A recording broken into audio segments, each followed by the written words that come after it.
to this fireside chat of Startup Grind. It's the first in a while that we do live. We're very happy to have you here. We have an audience live. It's been a while. We couldn't do that, so great and welcome.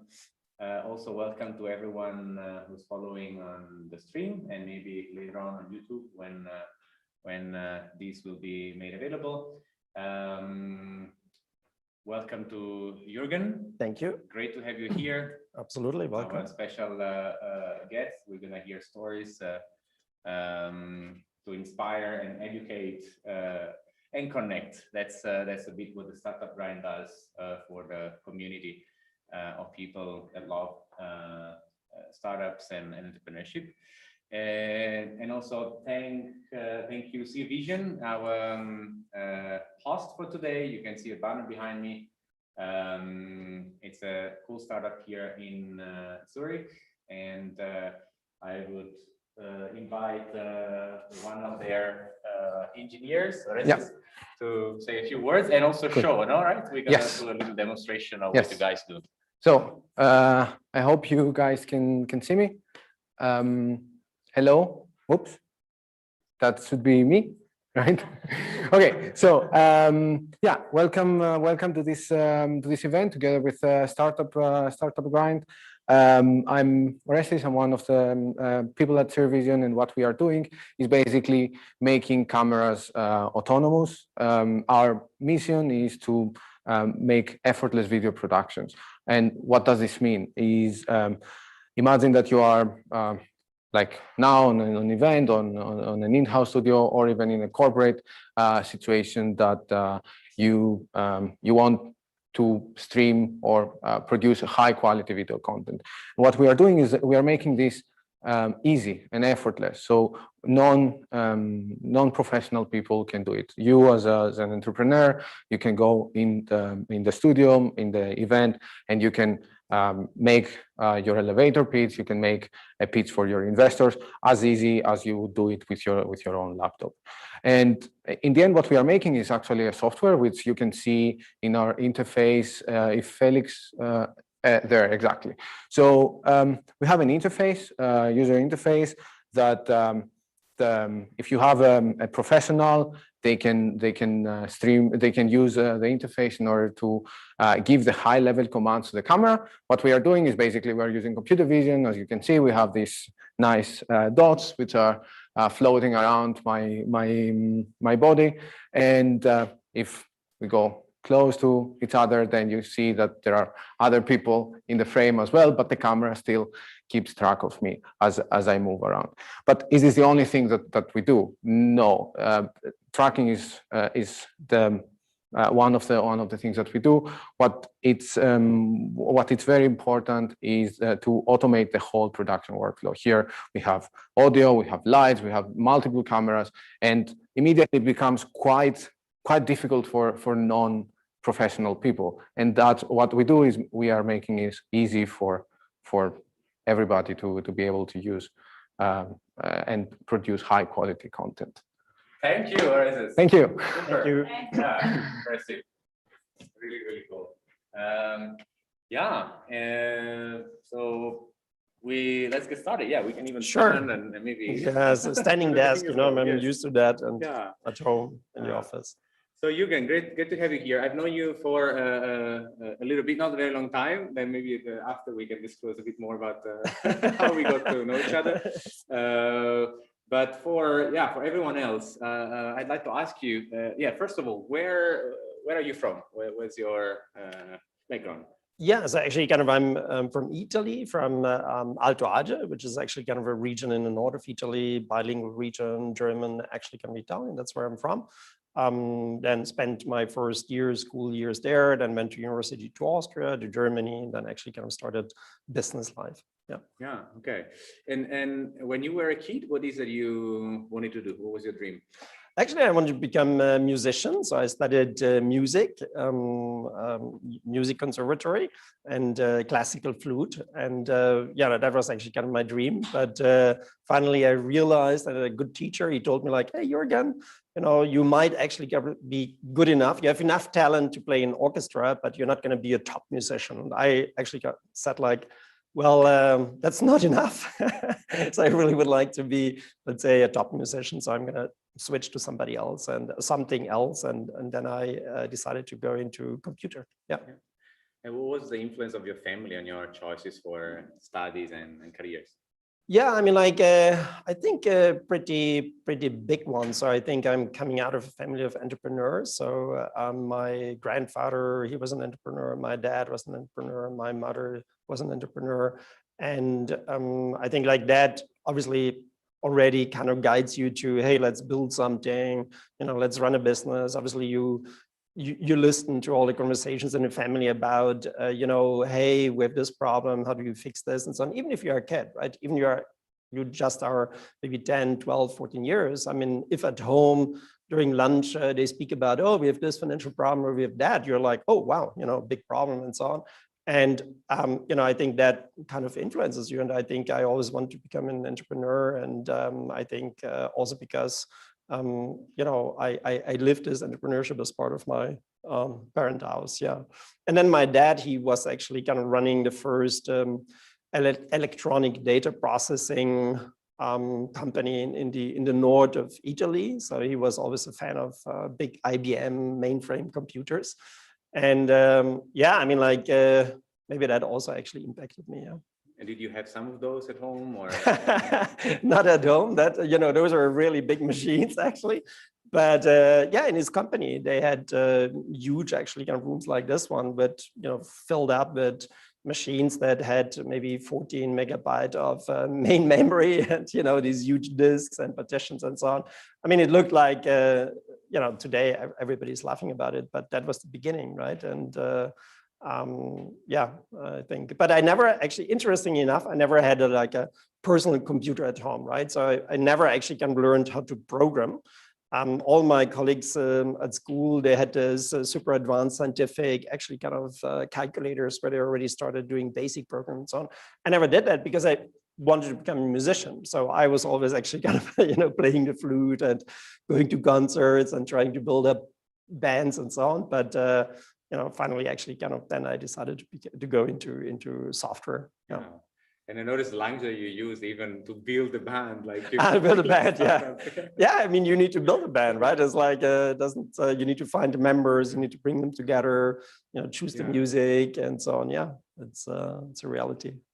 And so what did you do first? Did you get a job first or did you start your company or business first when you completed? So actually kind of when I went, you know, after my graduation in, you know, at the Ragioneria in, commercial high school, actually kind of in Merano, I went to military, you know, typical Italian thing. And then I went to Austria to study what is called in German Wirtschaftsinformatik. So actually kind of, it's a mix of, you know, computer science and business administration. So I liked that because it was not just about computer science, but actually had some business aspects. And there together with a couple of colleagues, we founded our first company. So we actually kind of started a company that was doing special new middleware solutions for banks. So there were, you know, Austrian banks that needed new interfaces, UIs, and so on to actually kind of sell solutions to their clients. And we actually kind of started that company. And I was a co-founder there. We were 8 founders. So that was actually kind of, you know, really a large team. But, you know, we had a really interesting team dynamic. And then, you know, after my graduation from university, I decided to leave that company and really do something else. And then I went to work for IBM in Singapore. And, you know, then I went on, I wanted to do a PhD, so I did my PhD. And then I actually kind of, you know, started working for a German software company and so on, yeah. So you really, it sounds like you're really being sort of bouncing back and forth your own companies and. Yeah, I think like, yes, absolutely. I've never actually kind of said like, oh, I only want to be an entrepreneur. I think like there are good things to learn on both sides of the equation. So I really liked working for large companies because I think you can learn a lot there. But then again, I really like the entrepreneurial kind of get together, build something, have an idea, bring it to market and so on of a startup, right? So I always kind of balanced it, but I think, and that worked out for me. Not sure, I mean, there are definitely other people out there that might see it different, but for me, that worked out. And I think I had really great employers, like people where I worked, and great companies, and a lot of positive experience there, yeah. Yeah, we'll get there a bit further down the line. Okay. I know you have worked with really also prominent business people in tech, so I'd like to ask you about that a bit later. But so how old were you when you started your first interface middleware for banks in Austria? That, I think 20. Yeah, but that was actually kind of, actually I have to really say that I was not the entrepreneurial minded person. Like, there was this group and they said like, hey, we need somebody that knows how to sell. Hey, Jurgen, you look like you would be a good salesperson. Why don't you join us, right? At the end, I was actually kind of the interface programmer, right? It was really funny because they needed somebody doing all this UI stuff. But they basically said like, hey, we're all engineers. We need a salesperson. Hey, Jurgen, join us. And I'm like, yeah, sure, let's do that, right? You are the most salesy among the... Well, I mean, looking back, I think there were others that were actually better in selling, but I was the most extroverted, right? I mean, like if you have engineers, a typical engineer is actually he doesn't really like to sell, a typical engineer, in my view. He likes to solve problems, create things, discuss things, work on algorithms and so on. So he's actually really more focused on building something. But the salesperson needs to be very, I think, in a way, also extroverted, obviously also skillful in the sense of like, what is the product I'm selling? What problems does it solve for you as a company? But he also needs to be like extroverted, right? I mean, if I go to an event, I have no problem to speak to any person over there and start a conversation. And I think that is something that they saw and said like, hey, Jürgen, why don't you actually come over and do that for us? And that's how I co-founded the company. Yeah. Awesome, yeah. And just for the record, how many engineers in this room? So maybe engineers today have changed. I don't know, but I think that was at least back then. That was the experience. Yeah. Shall we sit again? How do you feel? If I can stand, that's yeah. I mean, you can sit if you prefer. I like to stand. Yeah. Can you tell us about 1plusX? That's the last.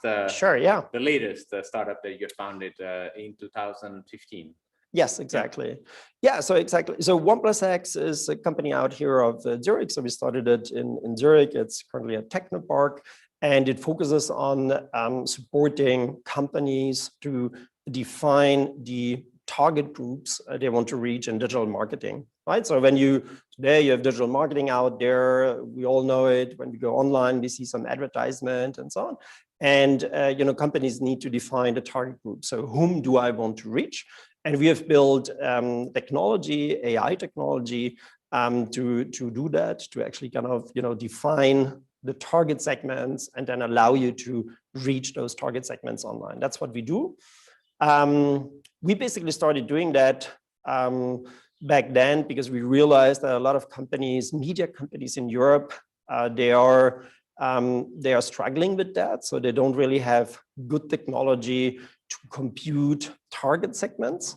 We thought like, yeah, we have a lot of ideas how to actually kind of achieve that. So we started with that, and we're very, very successful actually kind of doing that. Yeah. How did you come up with this idea?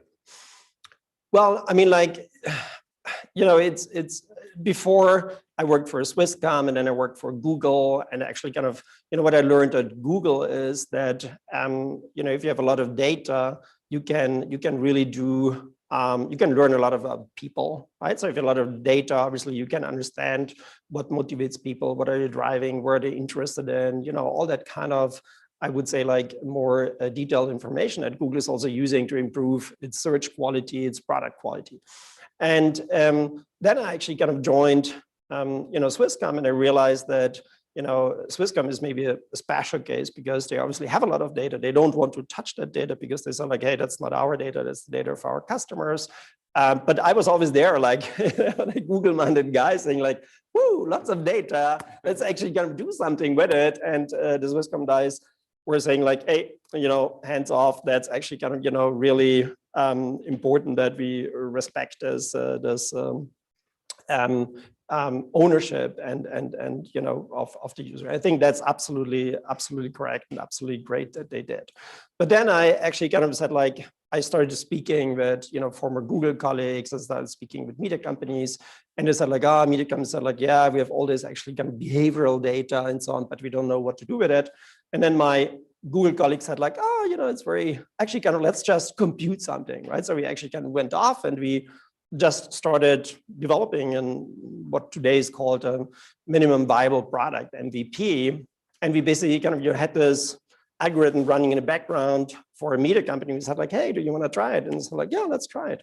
And suddenly we actually kind of produced better results than their own data or the data they bought, right? So large media companies historically have been buying a lot of data, so-called third-party data, and computing it and using it for targeting. And that's how we actually kind of moved into this business segment, because our algorithm, which back then was still, I think, a rather simple algorithm, already achieved better results than everything else the media companies had before. Today we are super sophisticated, and but I think that's how we started. How long did it take to become profitable? Well, I mean, that's now a bit speaking about what is the goal of a startup. Do you want to become profitable, or do you want to actually kind of, grow? I mean, there are different strategies there. Our strategy definitely is growth and investment. So we actually kind of, have just raised money last year to now, expand into Asia and expand into the US. So we just started a company in the US, and we are looking into starting a company in Japan. We have partnerships there. We're hiring people there and so on. So actually kind of we're in the investment stage, because in the business that we are in, growing your monthly recurring revenue and annual recurring revenue is really key to actually show investors that you're an attractive company to invest in, but also to gain market share.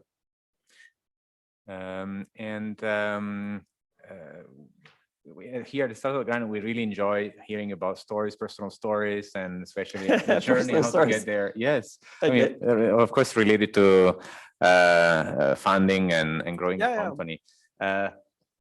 What's been for you so far in 1plusX the biggest challenge?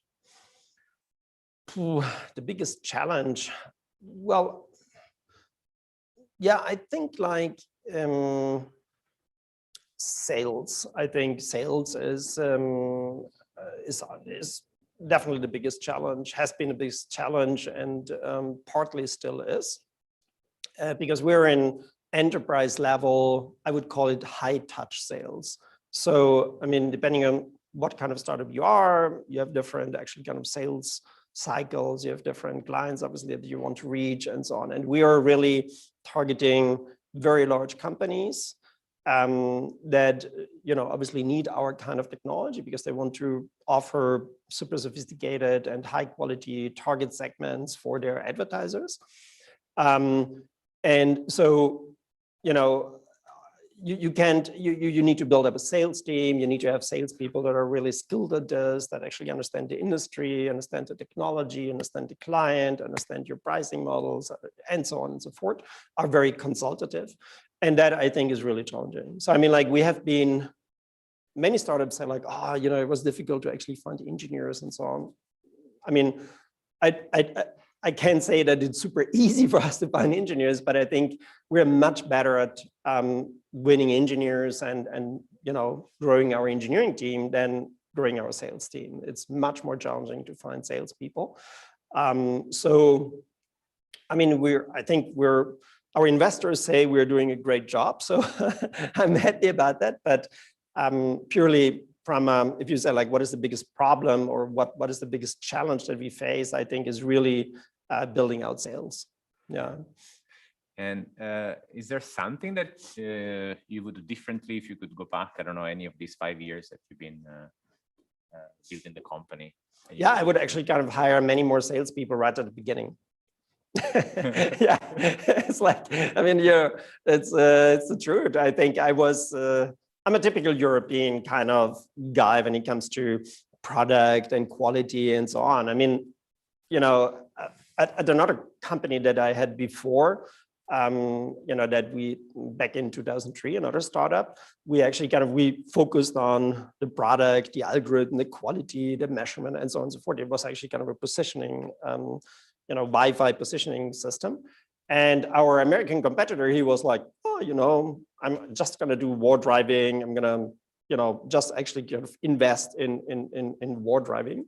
And they just focused on sales, right? So they actually kind of just hired a lot of salespeople and, you know, did finally actually kind of win the large clients, Apple and Google and so on and so forth.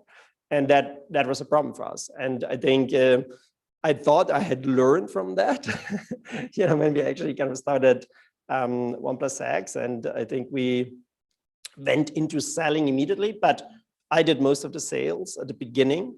And I think we were late to build out a larger sales team. Now, today, we have a really great, actually kind of sales leader. He's doing that, but we only hired him 2 years back, and that I think was too late.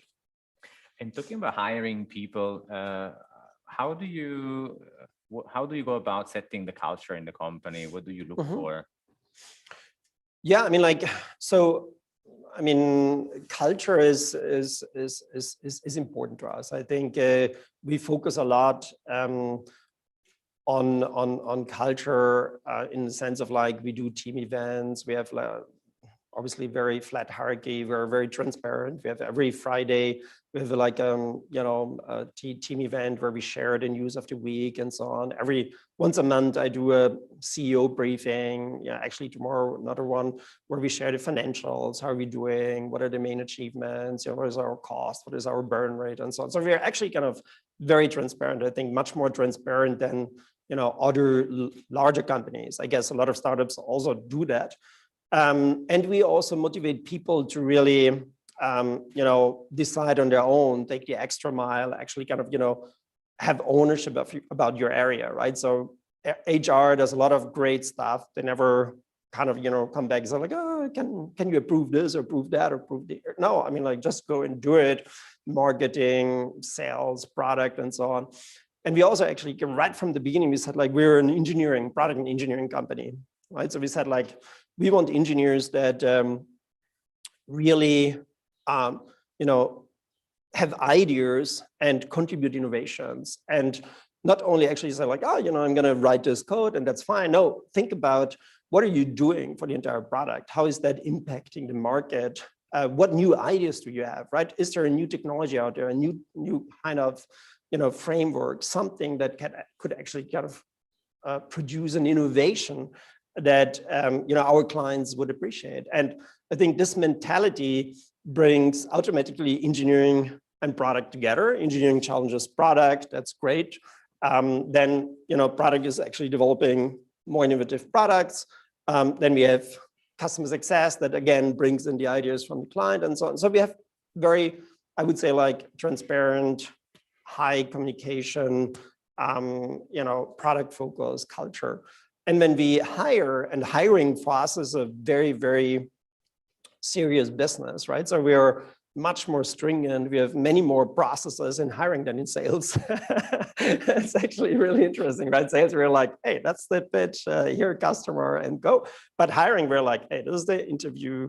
We have this framework. We have this criteria. We have this interview feedback. We have this actually timing. We have a hiring committee. We have all of that. And we really, really, when we say like we make an offer, then everybody is in, then, you know, that's a really top candidate, also from a cultural perspective. So we not only look like, hey, is this person great analytically or, you know, communication wise, but also does this person fit from a cultural perspective to us? I think that's that's really something so that's, I think, also how we achieve to have a team of people that really likes to work together a lot. Yeah. And we were talking briefly before behind the scenes in the apero about mistakes. If you look back, is there one mistake that you really regret having done, and what would you do differently? Mistake. Yeah, I mean, like, yes, I mean, like, there was definitely, I think, one mistake. So we had, we actually kind of, when we started the company, we had 2 VP of engineering. And I think they were both talented, but at the end, we were actually kind of thinking about making one of these VPs our CTO, our new CTO, because we thought, like, you know, Thomas, who co-founded the company with me, he's also a professor at ETH, so he didn't really have a lot of time to, you know, take care of the entire team organization and so on. So we wanted to make one of the 2 our CTO, and we actually kind of took too long to decide. So I think, like, that at the end, both VPs actually kind of left us, which was really bad back then. Now we have a new one and it's all fine and so on. But back then, actually, kind of, because we didn't decide quickly enough, you know, both actually kind of left us. And that, I think, was really, was a mistake. You know, I think, like, also on the people side, when you manage a startup and it's growing, I think managing people, understanding their expectations, what do they want, what is actually kind of their motivation to work with you and to drive forward this vision is really important. Yeah. Where do you draw your motivation from? Have you ever thought about giving up? And never. I mean, like, I'm always told the team, you know, I'm in this till the positive end. So actually kind of, and no, I think, like, I draw the motivation from the team. So I think, like, you know, when somebody asks me, like, hey, you know, you worked for Google, you worked for Swisscom, and now you're actually kind of running this small company, you know, why are you doing this?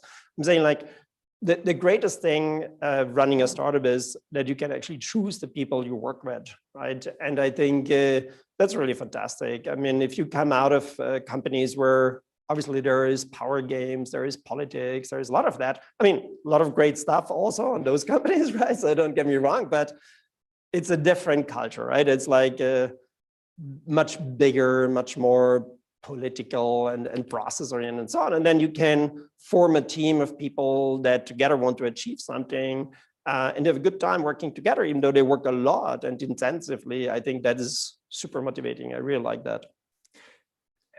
Talking about that, you have held super senior roles in companies like you mentioned, Swisscom. You were the chief strategy officer.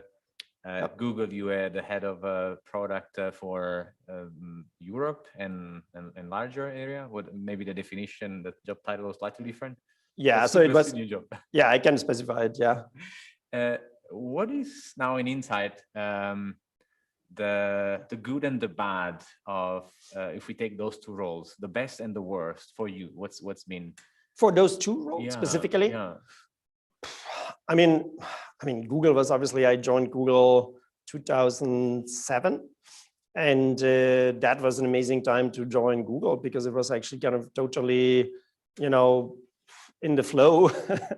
I mean, you could, they basically told you, like, hey, you're now in charge of this, just go and do it, right? So it was really like create without any rules, without actually kind of back then when I started, I was like, okay, you want me to do this, so where's my budget? Oh, we don't have a budget. So what, you don't have a budget? No, just do what you think is right, and if you need money, ask us and we're going to help you, right? And that was the mentality. So there was no FTE plan or whatever. So it was really kind of like, just go and do something amazing and build an amazing product and, you know, bring this product into this market and so on, and whatever you need, we will actually help you to achieve that.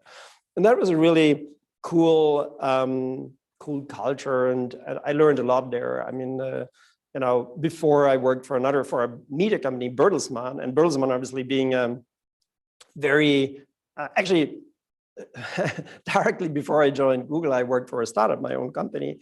But before that startup, I worked for Bertelsmann, and Bertelsmann was much more organized. You know, they had the controlling, they had actually kind of everything was planned, and the entire actually development, you know, where the waterfall model layers, they had specifications, And Google was really more about, hey, we have Agile, we have Scrum, the engineers lead, the product teams lead. So it was really like the new way of building products and doing things. So I learned a lot there.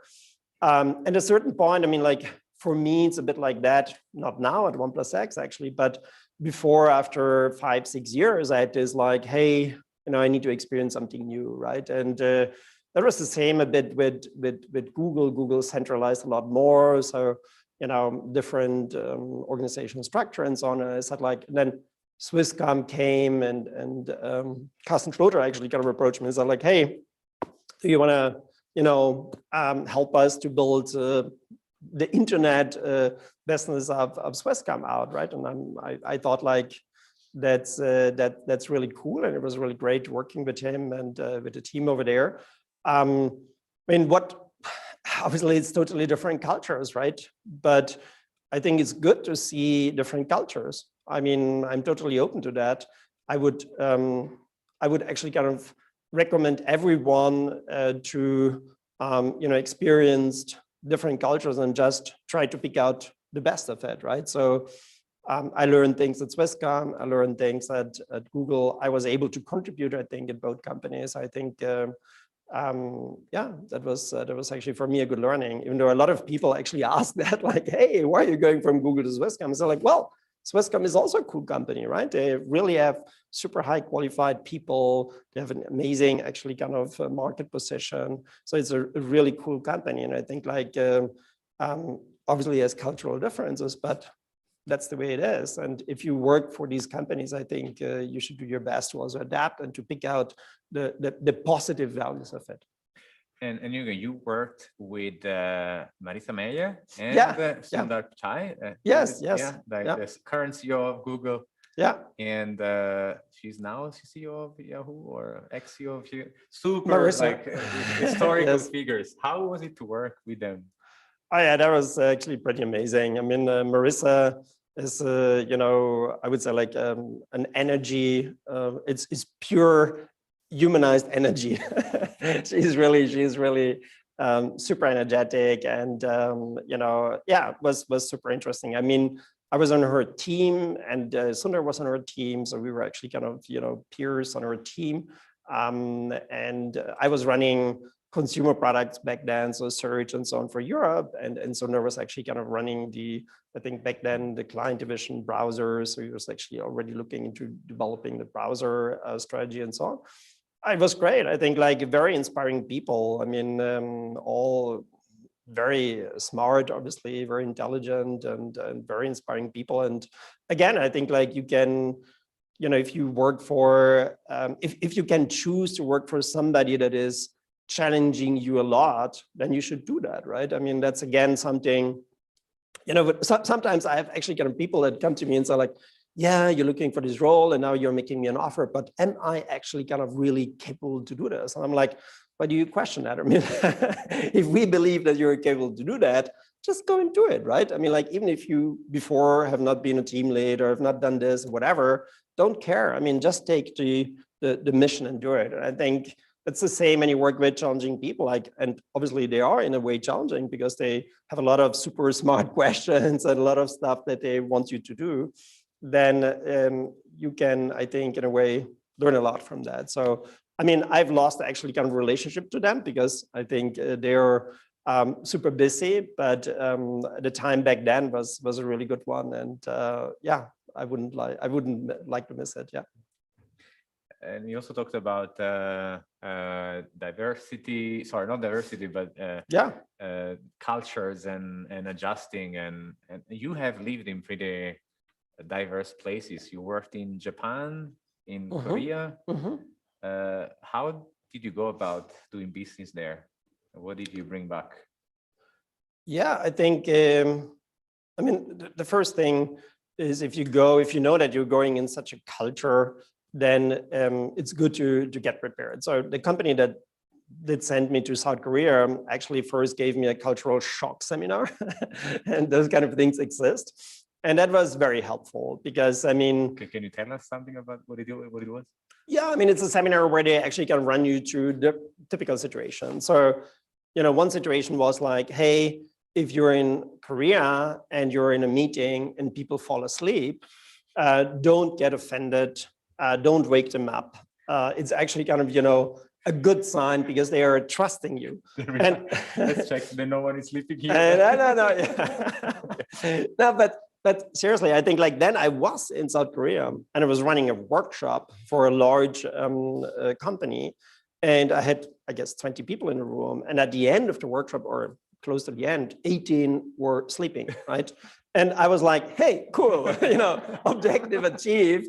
And I was like, really like, but without the, let's say, the preparation of this cultural shock seminar, I would have never kind of known that. Or also they said like, you know, if you're in an office and, you know, don't just approach somebody on his desk or something like that in South Korea, you know, be relaxed, wait till they are open up for, you know, establishing contact with you. So yeah, I mean, but other than that, I think, again, what is really important is to be open for a culture, right? I mean, be culturally open. I think, you know, curiosity, but also respect.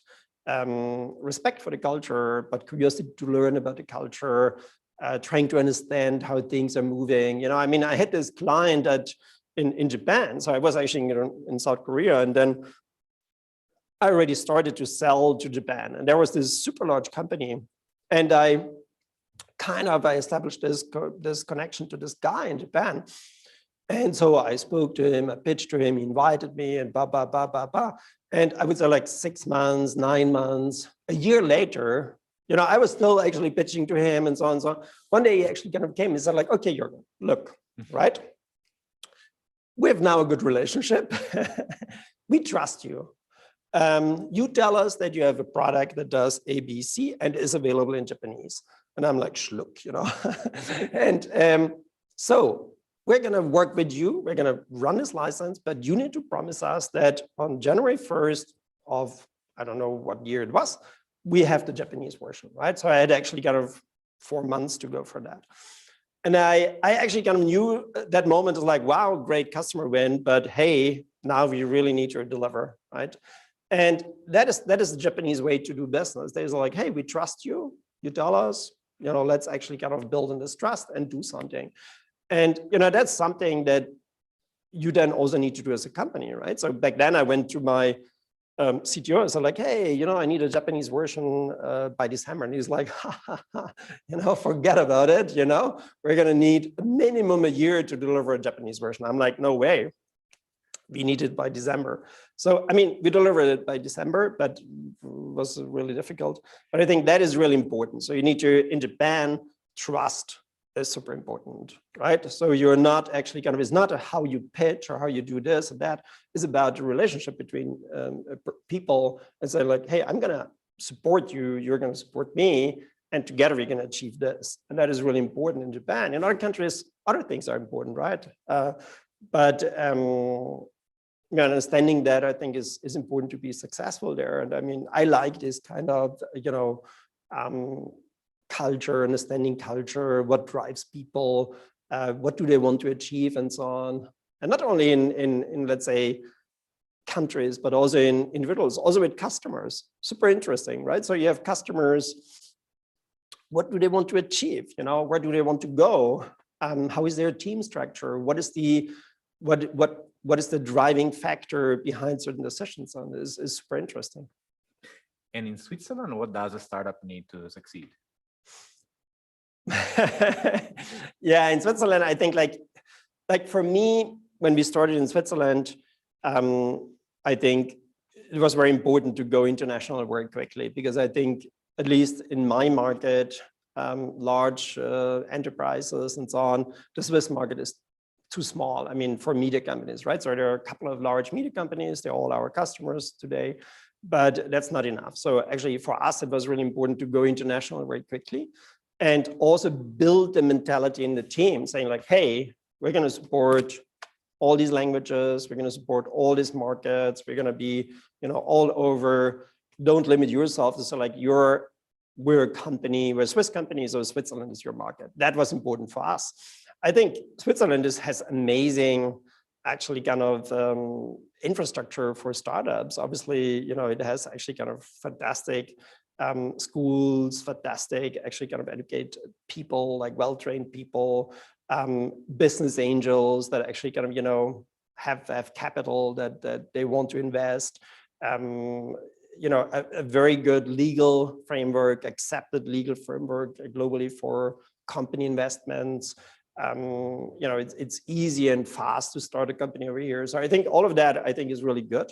But, you know, I think to really be successful, at least in my business, you need to go international. And there, Switzerland obviously is expensive, right? That's the other part. And staying a little bit in this topic, how have you seen a change over the years in Switzerland? Yeah. I mean, I think there are a lot of really successful startups here, right? So I think like the startup ecosystem has grown a lot, right? My impression in Switzerland is that, and it's not only my impression, I think there's statistical data on it, that in Switzerland, startup founders are actually kind of a bit older than, let's say, in the US. So in the US is like, hey, before I go into my first big job, I'm going to try out a startup. Maybe I'm successful, you know, I'm the next Mark Zuckerberg, whatever. Here in Switzerland is like, hey, before I go to do a startup, let's first earn some money so that I have some stability, and then I'm going to do, you know, a startup.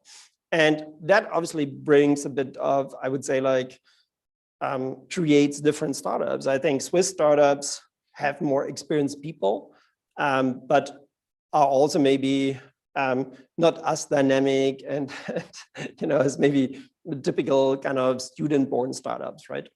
But I think the entire ecosystem has grown a lot. It's like really impressive, and there is a lot of really good ideas coming out of universities. So I think that the ecosystem definitely has developed a lot. I think there are great offerings. I mean, Startup and others that do a lot for startups, bringing them together, sharing knowledge. That's great. Yeah. What would you suggest a first-time founder in Switzerland? Like one piece of advice. And I know there's some also here in the audience, but you as well. I mean, there's a lot of advice to give, but yeah, I think like challenge your ideas with a lot of people, like speak with a lot of people about it. I mean, that's not Swiss specific, right? So it's actually kind of, I think generally as a startup founder, you're in love with your idea. And that can be your biggest problem, but can also be your biggest asset, right? So it's really, you shouldn't be not in love with your idea, because then you're not actually kind of don't have enough passion. But you might also be in the way of actually kind of the success, because maybe if you change your idea a bit, or you do something a bit different, you know, success might be really there. So I think like be open, listen to a lot of people and so on. Then obviously I think like, you know, start pitching early on. I think that's really important. Learn how to pitch, learn how to explain. I mean, I've been like an experienced presenter, but once you start pitching your own startup, it's again different, because you're in love with your ideas. I've always pitched the technology. I was like, hey, we have this super amazing embedding space, and this does this and that, and everybody was like, whoa, but what is the problem that it solves for me? You know, what is the market potential out there? Why should people buy that, and so on? I mean, really understanding how you bring your message to the other party. What does it do there? What kind of images does it create in the brain of the, you know, of the person that you're speaking with is really important. And then also, like, how do you pitch to an investor? How do you pitch to a potential co-entrepreneur? How do you pitch to a client, a supplier? You know, it might be different. So you need to really, that's really important, I think. And also, again, don't be shy in business plans. You know, that's a difficult thing. Like in the US, everybody is like, when you look at a US business plan, it's like, wow, you know, when you look at a Swiss business plan, it's like, woo, you know, it's like, We will conquer price 4 and no, and we're like, like, hey, we're Swiss. We're realistic. We're actually kind of, you know, these are the numbers. We control them. And the market is like that, la, la, la. I mean, Americans say like, hey, the market is as big as it needs to be, you know, like that's a bit the American attitude. And I think that's different. And investors want that. I mean, investors know that they actually kind of need to kind of discount a bit your enthusiasm if you're actually kind of a typical entrepreneur. And they're like, hey, you show me this, I'm gonna actually expect that you're gonna reach maybe 70% of that. But if you then are too conservative as a founder, it actually hurts you, because I think that's not what the people out there expect. How did you pitch to your investors? You've been very successful raising, can we say that, 17 million so far? Mm-hmm. How to do that? How did you do that? Yeah, I mean, I can do another pitch if you want. Or how can we do that? Even better. It's like, I don't know, you would need to actually ask my investors. Yeah, but I think like I pitched like every other startup as well. I said like, hey, this is the problem. This is the solution I'm bringing. This is the market size. This is how we're going to scale it, and so on and so forth. I think what is very important is that you understand at what stage you are and to what investor you're speaking, right? So obviously, if you're we're currently in a growth stage. That's what you know, the different stages are. We're in a growth stage, not in a seed stage, not in and in growth stage, you need to pitch with totally different numbers. You need to have customer profiles, MRRs, all these different KPIs, SaaS, blah, blah, blah, blah, blah. So you need to understand what is an investor, what is the language the investor needs to actually kind of have to put you into his Excel. Because an investor, a typical investor, you know, already knows what he's looking for. And he just wants to get your message translated into that and then see if the end number is what he's looking for, right? Now, a seed investor is totally different. A seed investor is like, you're a seed, you don't have a product, you don't have a customer, you don't make money. So I'm looking at the idea, the potential, and the team, right? So you need to actually kind of say like, hey, the idea, present the idea, make it simple for people to understand. But also explain the team, the passion. You need to actually kind of show that you have the energy, that you actually want to achieve this, right? That I think is really important. So you need to adjust the way you pitch, depending on at what level you are and what you want to achieve. Yeah. A topic that is quite prominent or becoming more prominent these days is about diversity and inclusion. Yeah. What is your take on that, and what do you do about that in your company? So I think it's totally important, right? I mean, like we are always trying to actually kind of, you know, be as diverse as possible. I think I did the math. Well, I think we're at 25%, for example, female to male engineers.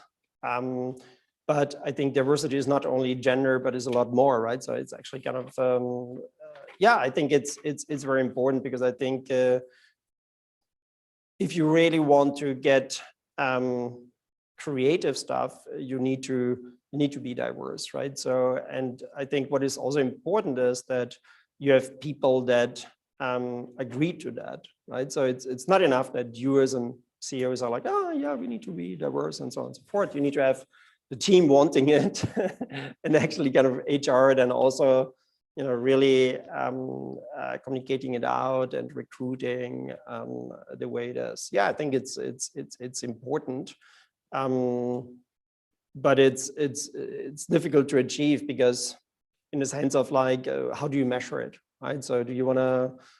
It sounds a bit weird, right? What is the sexual orientation? What is the gender? What is the religious, the political, whatever orientation and so on? You don't want to go out. You don't actually kind of ask in the interviews like, hey, you know, what is your sexual orientation, right?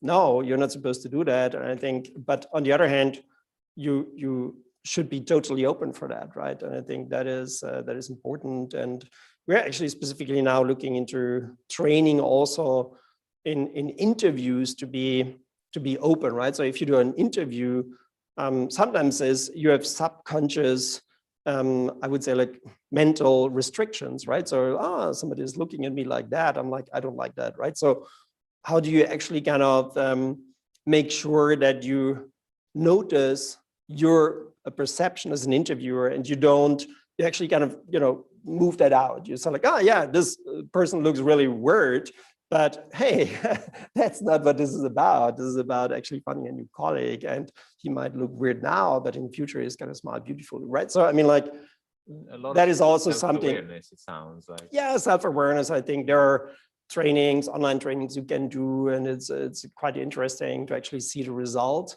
And it also kind of calibrates you, and hopefully helps to actually kind of build more openness and diversity. Yeah. I checked the time. Yeah, we still have a few minutes to go. Sure. Because we touched on self-awareness, I'm also curious to know if you have your own morning routine, something to keep you sort of grounded, especially when it gets really hectic. No, I don't really have any morning routines. I mean, right now, my morning routine is to, I have a 15-month-old daughter. So I'm actually kind of the one that, does all the clothing, diaper changes, preparing breakfast, and so on. I do the entire morning stuff for the little one and for us as a family. And I think I like that a lot because it actually kind of connects with the little one and greatly, and that is my morning routine. But from a business perspective, not really. I mean, I always wanted to start doing meditation and yoga and all that, but I never really got good to build a routine about it. Once I'm in front of the computer, I'm actually totally into the business communication and, customer sales, product, and so on. Yeah. That is your meditation. Yeah, maybe that's the meditation. Yeah, exactly. And you mentioned life, family life. How do you balance things out? And what advice do you want to give to entrepreneurs that actually don't pay so much attention to balance? Yeah, I think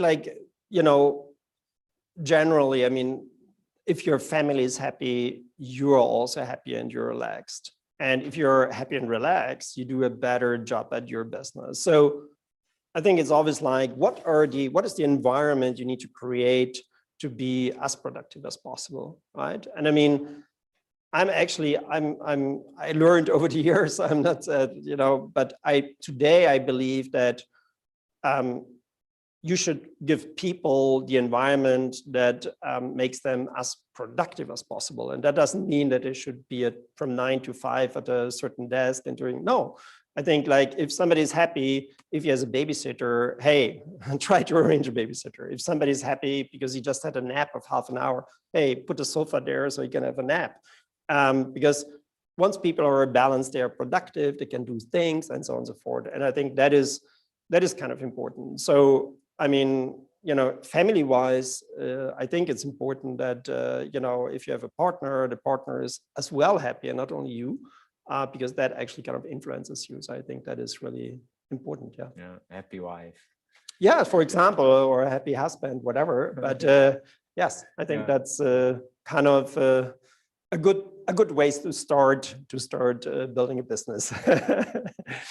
And having a few minutes left, what questions are from, I don't know, from home perhaps? Yes, David, or from a live audience? Feel free to ask now, or you can do later in the networking. Yes. First you were saying you had already a company before you went to Google, and did you sell it, or what happened to that one? Did it die, or? Yeah, so actually I started a company back then in Spain, in Madrid. It was not that successful. So actually we put it into liquidation, but we were able to sell the technology to a large phone manufacturer and to basically move the entire team to a large chip manufacturer. So I think in a way we kind of decided at a certain point, hey, this is not flying, it's not actually working. So let's actually dismantle it in an organized way. I think that's what we did. Yeah. Take out good seeds and, Yeah, I mean, like arrange it in a way that you know, the main shareholder suppliers are still happy, that actually kind of the team is happy, and so on. So I think that the product can live on, and so on. So we did that. So I think it was not successful in the sense of like a typical exit, but I think it was a professional way to actually kind of, you know, stop a company. and who decided to stop? I mean, it's sometimes hard for people to say, no, I really have to stop it. Yeah, I mean, like we as the founders, we basically said like, and back then we basically spoke to the investors, are like, you know, we don't think that this makes a lot of sense continuing that, and that's what we did. Yeah. You had the courage to do it again, so that's really. Yeah, no, I mean, like Lorenzo before said like, hey, you need to learn from mistakes and so on. I think like that's part of it. I don't think it was a mistake back then. I think creating that company was really good and great, and I think like we took the risk, and you know, we weren't good enough in selling again, and that I think was one of the points. But yeah, we learned from it, and this company is really going very well. So I think I'm very happy about the learnings. Happy for you too. Thanks. Thank you. We have a question from our online audience. And if you could maybe please just repeat the question in short so that we can hear it. Yeah. Recording. I can We don't repeat. have a microphone here, but going back to the topic of culture, the differences between the US tech culture and the European culture, and what's a good balance? What do you see? What are some of the big differences that you see between these two environments, and what is your perspective, the right balance between the two? I repeat the question for the audience. Differences between tech culture in the US and in Europe or Switzerland in particular, and what do you see the good balance? Tech culture. I mean, honestly, since I worked at Google, I think I'm very much impacted by this, I would say like typical American, maybe tech culture. I think that a typical Silicon Valley tech culture is like engineers are creators, they are innovators, they should actually kind of, you know, have ideas, build, test, trial, and so on. And I would say like a European tech culture is really more like, hey, we need to have a plan, we need to spec it out, we need to test it, and so on and so forth. So I think like the US one is much more explorative, and the European is much more controlled, stable, and so on. I mean, I think we found at 1plusX, we found a good balance because we have a super stable environment, which is very important because we operate large data amounts for large companies, but still we are explorative and we build new ideas. And I think like this combination of like having explorative mindset, but building stable, you know, quality proofed technology, I think is the best to achieve. Thank you. More? You talked a little bit about founding your business here, but is there, from your perspective, a strong business reason for having a startup in Switzerland versus, I don't know, Germany, or in your case, you come from Italy, maybe you have roots there, or the UK? Mm-hmm. Well, I think like if I would, I mean, I know other founders that say like, oh, you know, I would actually kind of start my next startup in Silicon Valley because valuations are higher, access to investments are investors is easier, and so on and so forth. I generally think you should start the company in an environment where you're and your family and your colleagues and everybody is happy, and you have the infrastructure and you can actually progress. I have to say that I think starting a company in an ecosystem where running, creating, investing startups is the normal, like for example, in Israel, in Tel Aviv, or in London, or also in Berlin, or in San Francisco, or in New York, and so on. And you know, more and more also in Zurich, I think is a benefit, because then you have an ecosystem of people that know how to work at a startup. You have an ecosystem of legal companies that know how to coach a startup. You have an ecosystem of business angels, of investors, of M&A lawyers that can help you if you're up to sell your company and so on and so forth. So I think, going to Tuscany to start a software company might be a good idea because they're great coders. I don't know, but is for sure more difficult than starting a software company here in Zurich or in Berlin. But I would start a wine company. Exactly. Yeah. I mean, the quality of life might be fantastic in Tuscany, right? So I think I don't doubt that. All right. Yes. Your opinion, when is the right time to approach investors? In general, especially if you're thinking into the pre-seed space, it's like, and how do you decide how much are you willing to give for the investment or which investors you choose? I'll repeat the question so do we have it on stream? How early and how to approach investors and how much to give away when trying to raise funds? Yes. Yeah, really important question, and yeah, difficult actually. But I think, I'm saying obviously you need to have something to show an investor, right? So you should have a concept, you should have a business plan, you should have an understanding of like what is the market size of your technology and so on. But once you have that, I think you should approach investors as soon as possible. Why? Because actually every discussion, you learn something. An investor is going to ask you certain questions, and you will notice that the questions are the same.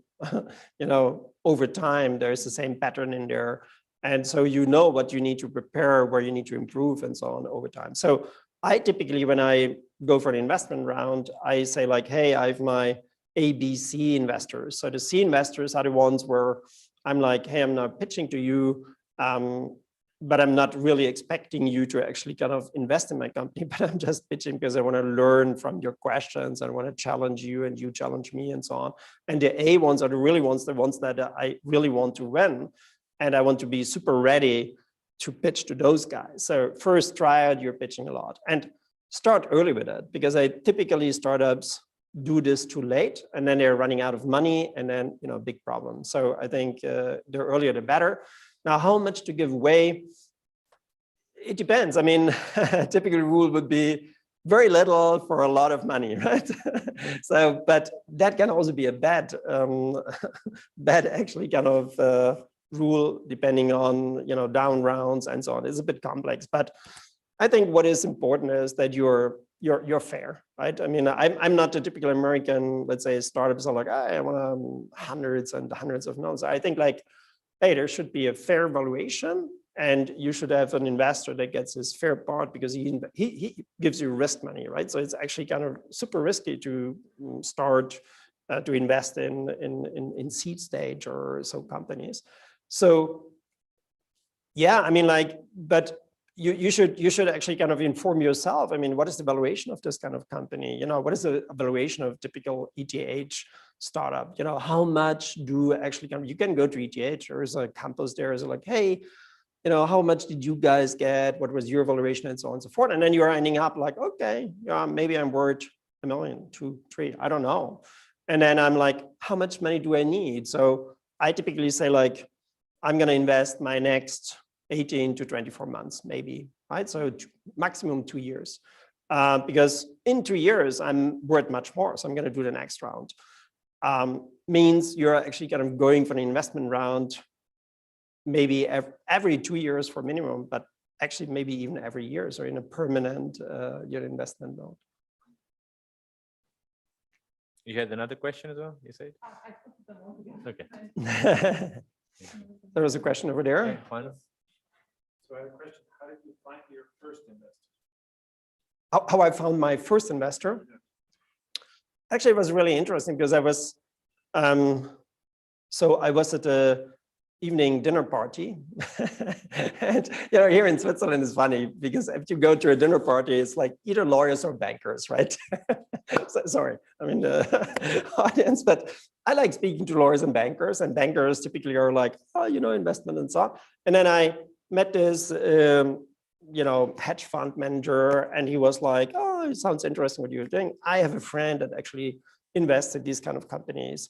And, So he introduced me, I pitched to him over the phone, and he was like, wow, that's so cool. I'm gonna board my plane. He came in from Monte Carlo, and the next day he was here, and we spent the entire afternoon. He was like, cool, I'm all in, right? I mean, that's obviously like a lottery win in a way, because you need to find these people, but you never know who these people are.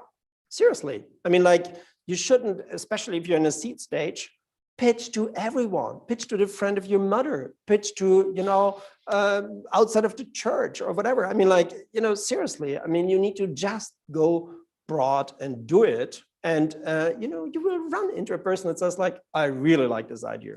I'm really enthusiastic about it. I'm going to go for it. And that, you know, once you have one person, that creates a vibe, because that person might have friends that are also business angels and so on. And, you know, that actually kind of creates a community. And then our first round was a community of people. They all somehow knew each other, and everybody gave, you know, 50K, 100K, this, blah, blah, blah. And then finally we had, you know, I think 2 million or something that we did in the first round. Oh, inspiring and refreshing. Another question. One more question. Sure. What are the attributes that you look for in an investor? You mentioned A, B, and C. So what is the difference between an A and a C? Well, typically, I think like and there are obviously, you know, it really depends a bit on you as a founder mentality. We, and it's not only me that started the company, by the way, actually, I have co-founders, Thomas, Jürgen, Stephanie, and so on. We founded the company together.